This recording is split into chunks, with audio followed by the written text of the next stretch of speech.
Hello, I am so glad you ventured out today to visit us. Please, if you have any questions, we are here to help. Pastor Dan is available most times at night on the Meta Quest VR big screen. Thank you for taking the time to visit. Now let's get on with the show. A woman, bathing, beautiful. Her name was Bathsheba. David knew she was married to Uriah, a loyal soldier in his own army. But desire drowned out wisdom. He sent for her. He slept with her. She became pregnant. Now the cover-up began.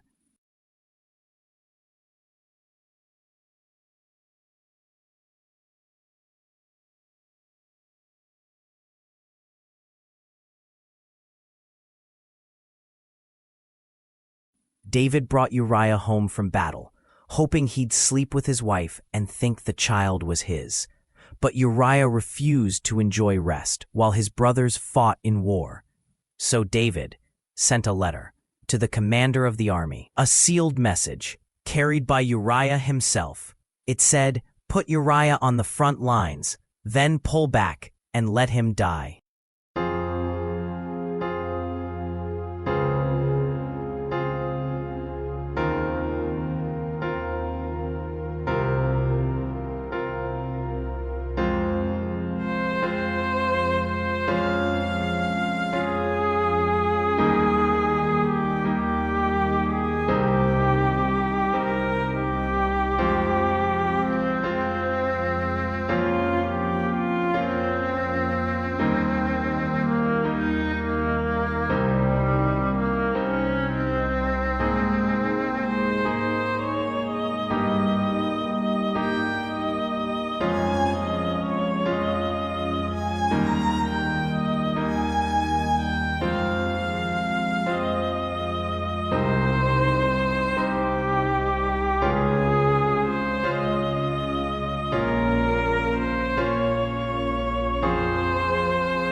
that's exactly what happened. David married Bathsheba. The cover-up is complete. The child was born, but then came the knock on the door. It was the prophet, Nathan.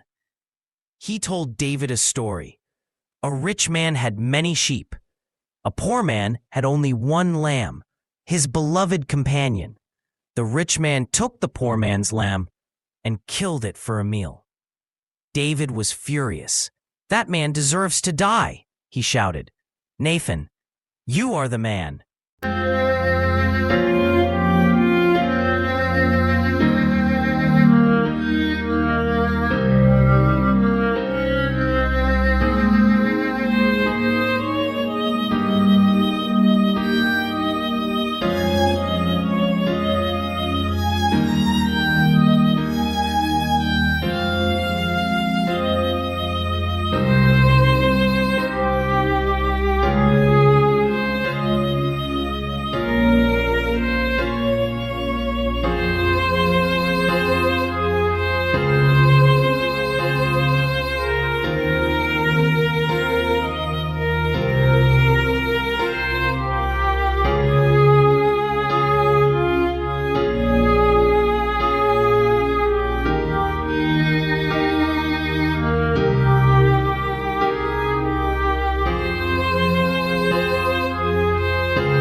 David was crushed. He didn't make excuses. He didn't shift the blame. He said, "I have sinned against the Lord."